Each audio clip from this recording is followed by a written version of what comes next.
This channel does not promote any violent, harmful, or illegal activities. All content provided by this channel is meant for an educational purpose only. আর এই মুহূর্তে যে খবরে নজর রাখতে হচ্ছে তা হচ্ছে পাক বেয়াদবির এক নির্লজ্জ ছবি সামনে এসেছে। কেন বলছি কথা আরো ডিটেইলসে জানাবে আমাদের সঙ্গে আমাদের সহকর্মী রয়েছে, আমাদের সহকর্মী দীপ রয়েছে স্টুডিও 2 থেকে। দীপ,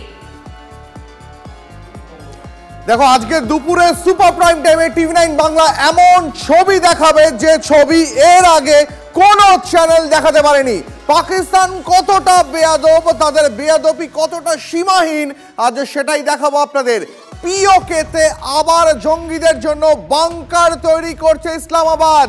আজ দিনের সব থেকে বড় খবর, অপারেশন সিঁদুরে পাকিস্তানের যে 9টা জঙ্গি ঘাঁটি বা মার্কাজ ভারত ধ্বংস করে দিয়েছিল, পাক অধিকৃত কাশ্মীরে গুঁড়িয়ে দেওয়া হয়েছিল জঙ্গিদের লঞ্চ প্যাড, সেই সমস্ত লঞ্চ প্যাড আবার তৈরি করে দিচ্ছে পাকিস্তান। জায়গাগুলোর নাম আরো একবার মনে করিয়ে দিই আপনাদের, তার কারণ অপারেশন সিঁদুরে আপনারা এই জায়গাগুলোরই নাম শুনেছিলেন। আত্মুকাম, কোটলি, আলিয়াবাদ, একের পর এক জঙ্গিদের লঞ্চ প্যাড যেগুলো ভারতীয় বায়ুসেনা নিশ্চিহ্ন করে দিয়েছিল, সেই জঙ্গি লঞ্চ প্যাডগুলো আবার তৈরি করে দিচ্ছে নির্লজ্জ পাকিস্তানের সরকার। টিভি 9 বাংলার গ্লোবাল এক্সক্লুসিভ আজ দুপুরে সুপার প্রাইম টাইমে টিভি 9 বাংলা একের পর এক ফুটেজ এই মুহূর্তে দেখাচ্ছে আপনাদের। দেখুন সেই ছবি আরো একবার। আমাদের সহকর্মী সিজার মন্ডল রয়েছেন এই মুহূর্তে আমাদের সঙ্গে। সিজার, সরাসরি যে ছবিগুলো আমরা এই মুহূর্তে দেখাচ্ছি গ্লোবাল এক্সক্লুসিভ, পাকিস্তানের যে মার্কাজ বা জঙ্গি ঘাঁটিগুলো ভারত ধ্বংস করে দিয়েছিল 9টা, তার মধ্যে আবার একাধিক লঞ্চ প্যাড পাকিস্তান তৈরি করে দিচ্ছে। কতটা বেয়াদব হলে, নির্লজ্জ হলে, দোকান কাটা হলে পাকিস্তানের এই হিম্মত আবার দেখায়। দেখো, এটা কিন্তু অত্যন্ত প্রত্যাশিত ছিল পাকিস্তানের দিক থেকে, কারণ গত কয়েক মাস ধরেই কিন্তু ভারতীয় গোয়েন্দা সংস্থাগুলো ক্রমাগত খবর পাচ্ছে যে জেএস এবং লস্করে তৈবার যে মার্কাজগুলোকে ধ্বংস করে দেওয়া হয়েছিল, যে জঙ্গি লঞ্চ প্যাডগুলো ধ্বংস করা হয়েছিল, যেটা অপারেশন সিঁদুরের যে ছবি আমরা ভারতীয় সেনার হাত ধরে যে ছবি দেখতে পেয়েছিলাম, সেগুলোকে আবার পুনর্গঠনের কাজ শুরু হয়েছে এবং গোটা পাক অধিকৃত কাশ্মীর জুড়ে অনেকগুলো ছোট ছোট মার্কাজ তৈরি করবার জন্য প্রায় 400 কোটি টাকা ফান্ড তারা তৈরি করছে। জেএসের ক্ষেত্রে আজাদ মাসুদের পরিবারের সদস্যদের নামে ক্রাউড ফান্ডিং হচ্ছে বিদেশ থেকে, বিশেষ করে তুরস্ক থেকে, সেখান থেকে টাকা তোলা হচ্ছে। এবং যে ছবি সামনে আসছে, তুমি যে জায়গাগুলোর নাম বললে, আত্মকাম থেকে শুরু করে আলিয়াবাদ এবং কোটলি, পাক অধিকৃত কাশ্মীরে যদি ম্যাপটা দেখো তাহলে তুমি দেখতে পাবে এই জায়গাগুলোই হচ্ছে ভারতের দিকে যে রাজৌরি, মেন্ধার এবং পুঞ্চ যে সেক্টর, যেখানে আমরা সব থেকে বেশি দেখেছিলাম যে শেলিংয়ের ঘটনা, অপারেশন সিঁদুরের সময় যে শেলিংয়ের ঘটনা আমরা দেখেছিলাম, পাকিস্তানের দিক থেকে যে শেলিং হয়েছিল সেটা কিন্তু এই জম্মুর এই অংশগুলোতেই হয়েছিল, মেন্ধার সেক্টরে হয়েছিল। এবং সেই জায়গাগুলোতেই এই যে ছবি সামনে আসছে সেখানে দেখা যাচ্ছে যে অসামরিক ব্যক্তিরা এই যে বাংকারগুলো বা লঞ্চ প্যাড হিসেবে, এই লঞ্চ প্যাডগুলোর কাজ কি? লঞ্চ প্যাডগুলো হচ্ছে একদম যে সীমান্ত বা লাইন অফ কন্ট্রোলের কাছাকাছি গ্রামগুলোতে এই ধরনের জায়গাগুলো তৈরি করা হয়, যেখান থেকে ট্রেনিং প্রাপ্ত জঙ্গিরা তারা ভারতীয় ভূখণ্ডে ঢোকার আগে সেখানে আশ্রয় নেয় এবং তারপরে বিভিন্ন সময় পাক রেঞ্জার্স থেকে শুরু করে যে বিশেষ বাহিনী ওদের রয়েছে, তারা ভারতীয় বাহিনীকে বিভিন্ন সময় তাদেরকে বিনা প্ররোচনায় গুলি চালিয়ে তাদেরকে ব্যস্ত রাখার চেষ্টা করে এবং সেই ফাঁক দিয়ে কিন্তু এই যে যারা অনুপ্রবেশকারী বা দেখাচ্ছি আমরা পাশাপাশি দুটো ছবি দর্শকদের দেখাচ্ছি। একদিকে অপারেশন সিঁদুরের ছবি, যে ছবিতে পাকিস্তানের জঙ্গি ঘাঁটিগুলো, লঞ্চ প্যাডগুলো ভারত ধ্বংস করে দিয়েছিল, তার পাশাপাশি দেখাচ্ছি আবার সেই লঞ্চ প্যাডগুলো কিভাবে পাক সরকার তৈরি করার কাজ চালাচ্ছে পাক সেনার নজরদারিতে। সিজার, আমার একটা প্রশ্ন তোমার কাছে, যে পাকিস্তানে মানুষ খেতে পায় না দুবেলা, যে পাকিস্তানে পাউরুটি থেকে গম আকাশ ছোঁয়া দাম, সেই পাকিস্তানের সরকার এই টাকা কোথা থেকে পেল? তাহলে পাকিস্তান কয়েকদিন আগে যে ভিক্ষার ঝুলি নিয়ে এই গোটা বিশ্বের দরজায় দরজায় ঘুরছিল, সেই ভিক্ষার টাকাতে, উন্নয়নের নামে পাওয়া টাকাতে, সেই টাকা থেকে এই জঙ্গি প্যাডগুলো আবার পুনর্নির্মাণ করা হচ্ছে। অনেকটাই তাই, কারণ আমরা দেখেছিলাম অপারেশন সিঁদুরের পরে কিভাবে রাষ্ট্রীয় সম্মানে আন্তর্জাতিকভাবে স্যাংশন যারা জঙ্গি, আন্তর্জাতিকভাবে যারা কুখ্যাত জঙ্গি তাদের শেষকৃত্য হয়েছিল।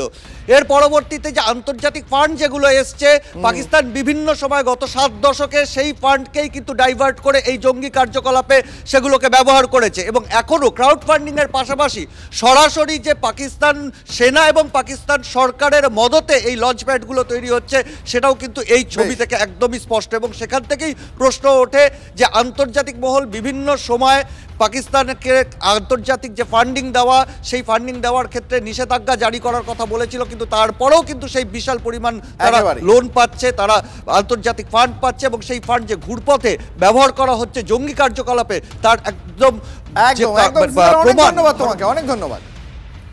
অবস্থা বুঝুন, বেশি দিন আগের কথা নয়, মে মাসে অপারেশন সিঁদুরের সময় পাকিস্তান ধরাশায়ী হয়েছে ভারতের কাছে, আর তারপরও এই অসভ্যতা মেয়ে তাদের পরিচয় পাওয়া যাচ্ছে জঙ্গিদের কাজে লাগিয়ে। ফের নোংরা খেলার ছক পাকিস্তানের। অপারেশন সিঁদুরের ধ্বংস, একের পর এক জঙ্গি লঞ্চপ্যাড ফের তৈরি করা হচ্ছে। আশ্চর্যের বিষয়, পাথরের উপর পাথর বসিয়ে যখন বাংকার লঞ্চপ্যাড তৈরি করছে জঙ্গিরা, তখন তাদের নিরাপত্তা কারা দিচ্ছে? নিরাপত্তা দিচ্ছে খোদ পাক সেনা। টিভি9 বাংলার হাতে এক্সক্লুসিভ সেই ফুটেজ এসেছে। শান্ত আমাদের প্রতিনিধি আমাদের সঙ্গে রয়েছে। শান্ত, অর্থাৎ পাকিস্তান ফের একবার তাদের সেনা জঙ্গি একত্রিত হয়ে গিয়ে ভারতের বিরুদ্ধে নাশকতার ছক তৈরি করতে ব্যস্ত হয়ে পড়লো। একদমই, দেখো পাক সেনারা যে জঙ্গিদের মদত দেয় তা কিন্তু সর্বজন বিদিত, কিন্তু তারা যেভাবে অপারেশন সিঁদুরের পর এভাবে প্রকাশ্যে জঙ্গিদের বাংকার তৈরি করতে সাহায্য করছে, তার নিঃসন্দেহে ভারতের কাছে কিন্তু একটা উদ্বেগের জায়গা বলাই যেতে পারে। কারণ ভারত কিন্তু এই জঙ্গি ঘাঁটিগুলো, এই লঞ্চ প্যাডগুলো ও নিয়ন্ত্রণ রেখা বরাবর ধ্বংস করে দিয়েছিল, অর্থাৎ আবারও সেই লঞ্চ প্যাডগুলো বা জঙ্গি ঘাঁটিগুলো তৈরি করছে, এবং পাক সেনার দাঁড়িয়ে থেকে, পাক সেনার শীর্ষ আধিকারিকরা দাঁড়িয়ে থেকে সেগুলো তৈরি করছে। অপারেশন সিঁদুরের পর কিন্তু ভারতের তরফে এই আশঙ্কার কথাই জানানো হয়েছিল যে ইন্টারন্যাশনাল মনিটারি ফান্ড হোক বা বিশ্ব ব্যাংক হোক অথবা এডিবি হোক, তাদের কাছে আর্জি জানানো হয়েছিল কোনোভাবে যেন অর্থ বা ঋণ মঞ্জুর না করে পাকিস্তানের জন্য, কিন্তু তারপরেও করা হয়। কিন্তু দেখা যাচ্ছে যেই অর্থগুলো মূলত পাকিস্তান উন্নয়নের কাজে ব্যবহার করার কথা ছিল, সেগুলো ব্যবহার করা হচ্ছে এই জঙ্গি ঘাঁটি বা জঙ্গিদের অস্ত্র প্রোডাকশনের কাজে। স্বাভাবিকভাবেই পাকিস্তান সেনারা কি যাবতীয় যে জঙ্গিদের মদত দেওয়া, জঙ্গিদের ঘাঁটি তৈরি করে দেওয়া, জঙ্গিদের কাছে অস্ত্র পৌঁছে দেওয়ার কাজ করছে, তার নিঃসন্দেহে বলা চলে। আর এই ছবিটা কিন্তু একদম প্রকাশ্যেই এনে দিচ্ছে যে কিভাবে ভারতের বিরুদ্ধে সেই নিয়ন্ত্রণ রেখা বরাবর পাক অধিকৃত কাশ্মীরে জঙ্গি ঘাঁটিগুলো তৈরি হচ্ছে, এবং এই জঙ্গি ঘাঁটিগুলোতেই কিন্তু মূলত ভারতের বিরুদ্ধেই নিজেদের নাশকতামূলক কার্যকলাপে ব্যবহার করবে জঙ্গিরা। সেই কারণে কিন্তু প্ল্যানিং প্লটিং চলছে বলা যেতে পারে। অবশ্যই সাথে তোমাদের সঙ্গে থাকো। একেবারে সেই প্ল্যানিং চলছে, নির্লজ্জ সেই ছবি আমরা দেখালাম দর্শকদের, এবং পাক সেনা এবং সেখানে পাক প্রশাসন তাদেরকে মদত দিচ্ছে। কর্নেল দীপ্তাংশু চৌধুরী এই মুহূর্তে আমার সঙ্গে রয়েছেন সরাসরি। কর্নেল চৌধুরী, আমি আপনার কাছে জানতে চাইবো যে এই মুহূর্তে দুটো বিষয় এক্ষেত্রে আমাদের স্পেসিফিকেশনসে থাকবে, যে পাক প্রশাসনের মদতে জঙ্গিরা এভাবে এই ধরনের কার্যকলাপ নিন্দনীয়, সেক্ষেত্রে আমাদের তরফ থেকে কোন কোন পদক্ষেপ আগাম গ্রহণ করা উচিত, কিভাবে বিষয়টা দেখা উচিত, কি স্ট্র্যাটেজি হওয়া উচিত, যতটা বলা সম্ভব। কর্নেল চৌধুরী, পাকিস্তান যেটা সবচেয়ে ভালো করে এই টেরার অথবা জঙ্গি এক্সপোর্ট, সেটা আবার ওরা শুরু করেছে, এটা সবারই জানা। এবং যেটা সিজার খুব পরিষ্কার বললেন যে ওরা অনেক ফান্ডিং পেয়েছে, ডিফারেন্ট অর্গানাইজেশন থেকে ফান্ডিং পেয়েছে, এটা ডাইভার্ট করবে টুয়ার্ডস জঙ্গি এবং জঙ্গি সংগঠনকে আরো শক্তিশালী করা, তাদের ট্রেনিং, তাদের রিসোর্সেস। ঠিক তাই পাকিস্তান করছে। তারা বিশ্বাস করে টু ব্লিড ইন্ডিয়া বাই 1000 কাট, সেটা জিয়া ডক্ট্রিন ছিল, ওটা ওরা বিশ্বাস করে। এবং বিশ্বাস করে বলে একদম এই রাজৌরি পুঞ্চ সেক্টরের পাশে হাজিরা বলুন, কোটলি বলুন, গুলুপুর বলুন, এই প্রত্যেকটা জায়গায় ডাবল লেয়ার আবার বাংকার শুরু করেছে, যেগুলো এই 7 তারিখ 8 তারিখ মের ভোর রাত্রিরে যেগুলোকে গুড়িয়ে দেওয়া হয়েছিল, সেই লঞ্চ প্যাড গুলো আবার ওরা রিস্ট্রাকচার করছে, এবার ডাবল লেয়ার করছে। এই বেসিক্যালি লঞ্চ প্যাড গুলো ইউজ হয়, এটা লাস্ট স্টেজ, 6টা স্টেজ থাকে। লাস্ট স্টেজ যেখানে যে জঙ্গিগুলোকে লঞ্চ প্যাড থেকে ইনফিল্ট্রেট করাবে, আর রাত্রিরে, গভীর রাত্রিরে অথবা জলপথ দিয়ে, যেখানে অনেক ঝর্ণা আছে, সেই ঝর্ণার দিয়ে এরা জেনারেলি ইনফিল্ট্রেট করে, সেটার জন্য ওরা আবার তৈরি হচ্ছে। এবং আমরা জানি যে অবস্থান যেরম ভাবে করছে, যেরম ভাবে একটা সাপোর্ট মার্কিন যুক্তরাষ্ট্র, ট্রাম্প সরকার যেরকম ভাবে এই কর্নেল চৌধুরী, তাহলে আপনি যেরকমটা বলছেন আমি একদম এক কথায় জানতে চাইছি যে বিষয় সেটা হচ্ছে যে তাহলে পাকিস্তান কি আরো একবার এটা প্রমাণ করলো যে একটা দেশ কতটা তাদের নিরাপত্তার স্বার্থে জঙ্গি নির্ভর হয়ে উঠতে পারে? ইনে ওয়ান লাইনার এটা বলা যায়? একদম, আপনি একদম সঠিক। ওয়ান লাইনার, এটা ওয়ান লাইনার। পাকিস্তান এর ওপরই বেঁচে আছে, পাকিস্তান জঙ্গিদের ওপরই বেঁচে আছে। It is not Pakistan, it is Terroristan, যেটা আমাদের বিদেশ মন্ত্রী বলেছিলেন, একদম সঠিক। ইট ইজ পাকিস্তানের নামটা শেষ করে ইট ইজ এ টেররিস্তান। আমাদের পশ্চিম সাইডে টেররিস্তানকে নিয়ে ভারতবর্ষকে থাকতে হবে এবং ভারতবর্ষের নিজের শক্তি যেটা দরকার নিশ্চিতভাবে লাইন অফ কন্ট্রোলে যদি কোনো অ্যাক্টিভিটি করতে চায়, আবার যদি ওরা অপারেশন সিন্দুরের ওই 22 মিনিটের কম্পন চায়, ভারত সবসময় সতর্ক এবং ভারত রেডি। একেবারে ভারত সবসময় সতর্ক এবং রেডি। অনেক ধন্যবাদ কর্নেল চৌধুরী আপনাকে। কথা বলছিলাম কর্নেল দীপ্তাংশু চৌধুরীর সঙ্গে। আমি আরো একবার আমাদের ওয়ার স্টুডিও এই মুহূর্তে দীপ রয়েছেন, দীপের কাছে যাবো। দীপ, এই মুহূর্তে আমরা সরাসরি চলে যাব প্রাক্তন এনএসজি কর্তা দীপাঞ্জন চক্রবর্তী রয়েছেন আমার সঙ্গে। দীপাঞ্জন দা, আমার এক লাইনে প্রশ্ন আপনার কাছে। দীপাঞ্জন দা, আপনি দীর্ঘদিন ধরে ইন্টেলিজেন্স সংক্রান্ত কাজ করেছেন।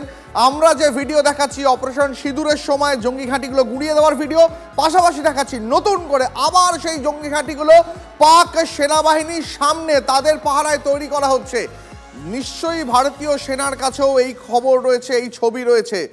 আমরা কি অপারেশন সিঁদুর 2.0 দেখতে চলেছি দীপাঞ্জন দা? দেখো, এক কথায় বলি, আমাদের এজেন্সিতে একটা খুব পপুলার কথা আছে, गलती कौन नहीं करते हैं? इंसान। और गलती कौन नहीं करते? भगवान। गलती करते हैं इंसान, बार बार गलती करते हैं बेईमान, और बार बार गलती करते रहता है, पीटता रहता है, फिर भी गलती करता है, वो है पाकिस्तान। তবে পাকিস্তান যেন ভুলে না যায় যে ভারতের অপারেশন সিঁদুর কিন্তু শেষ হয়নি, যেটা আমাদের প্রধানমন্ত্রী বলেছেন। একদম এনি একটা কোন রকম ঘটনা ঘটলে অ্যাক্ট অফ টেরার বলে নেব আমরা। এবং এই যে ঘটনাটা ঘটছে এটা কিন্তু এসসিওর লাস্ট মিটিং এর একটা ইম্প্যাক্ট। কারণ আমেরিকা দেখছে চীন, রাশিয়া, ভারত এক হয়ে গেছে, আর পাকিস্তানের অত ক্ষমতা নেই। এটা আমেরিকা সরাসরি সাহায্য করছে, উস্কাচ্ছে ট্রাম্প, যাতে ভারত আবার যুদ্ধ পরিস্থিতিতে একটা জড়িয়ে পড়ে। এবং এটা তো আমরা তো সবসময় বলি, পৃথিবীর সব থেকে বড় সন্ত্রাসবাদী রাষ্ট্র হচ্ছে আমেরিকা। আমেরিকার পেছনে রয়েছে, আর আমেরিকার উস্কানিতে যদি পাকিস্তান আবার এই ভুল করে, পাকিস্তান কিন্তু এবার বুঝে যাবে যে ভারত কি জিনিস। অ্যাক্ট অফ ওয়ার বলেই আমরা ধরে নেব এবং সেই অনুযায়ী আমরা ব্যবস্থা করবো। ভারত সরকার তৈরি। অনেক ধন্যবাদ দীপাঞ্জন দা। আমরা যে গ্লোবাল এক্সক্লুসিভ খবরের দিকে ছিলাম সেদিকে আরো একবার নজর রাখবো। এই পাকিস্তানের জঙ্গি প্রীতির আরো একটা পর্দা ফাঁস হয়ে গেল। কিভাবে হলো? আমার সঙ্গে রয়েছেন সিজার মন্ডল, আমাদের সহকর্মী। সিজার, আমরা বারবার দেখেছি পাকিস্তানের জঙ্গিদের প্রতি একটা প্রীতি রয়েছে। অপারেশন সিঁদুর, সেই সিঁদুরের পর একের পর এক জঙ্গি ঘাঁটি ধ্বংস করে দিল ভারত। আর তারপরে কিভাবে এই পাকিস্তানের জঙ্গি প্রীতিটা আবারও সামনে আসছে? দেখো, কয়েক মাস আগেই ভারতীয় সেনা গোয়েন্দারা এবং ভারতীয় গোয়েন্দা সংস্থাগুলো একটা তথ্য পায় এবং সেই তথ্য বিশ্লেষণ করে দেখা যায় যে গত কয়েক মাস ধরে জেইশে মোহাম্মদ, বিশেষ করে আজহার মাসুদের জেইশে মোহাম্মদ, তারা ক্রাউড ফান্ডিং শুরু করেছে এবং যাতে আন্তর্জাতিক নজরদারি এড়ানো যায় সেই জন্য তারা সেই ফান্ডিং করছে ডিজিটাল ওয়ালেটের মাধ্যমে। ডিজিটাল ওয়ালেটের মাধ্যমে তারা তিনটে লেভেলে, তিনটে স্তরে তারা সেই টাকা তুলছে। একদিকে রয়েছে প্রায় 20,000 অ্যাকাউন্ট তারা তৈরি করেছে, সেই অ্যাকাউন্টে যে টাকা আসছে সেই টাকা পরের ধাপে 100 বা 150 অ্যাকাউন্টে আসছে, প্রত্যেকটাই বেনামি অ্যাকাউন্ট, এবং তারপরে 4টে বা 5টে অ্যাকাউন্টে এই অ্যাকুমুলেটেড মানি সেটা আসছে এবং সেটা কিন্তু পুরোটাই আজহার মাসুদের পরিবার এবং তার ঘনিষ্ঠদের নামে রয়েছে। এর পাশাপাশি এর থেকেও যেটা কোথাও আশঙ্কার জায়গা, খালি পাকিস্তানের মধ্যে থেকে নয়, তারা রীতিমতো ফেসবুক বা বিভিন্ন যে সোশ্যাল মিডিয়া সেখানে বিজ্ঞাপন দিয়েই টাকা তুলছে। পাকিস্তানের বাইরে থেকেও, তুরস্ক থেকে, মধ্যপ্রাচ্যের বিভিন্ন দেশ থেকে, সেখান থেকেও কিন্তু তারা টাকা তুলছে এবং তাদের টার্গেট প্রায় 434 কোটি টাকা, 313টা মার্কাজ।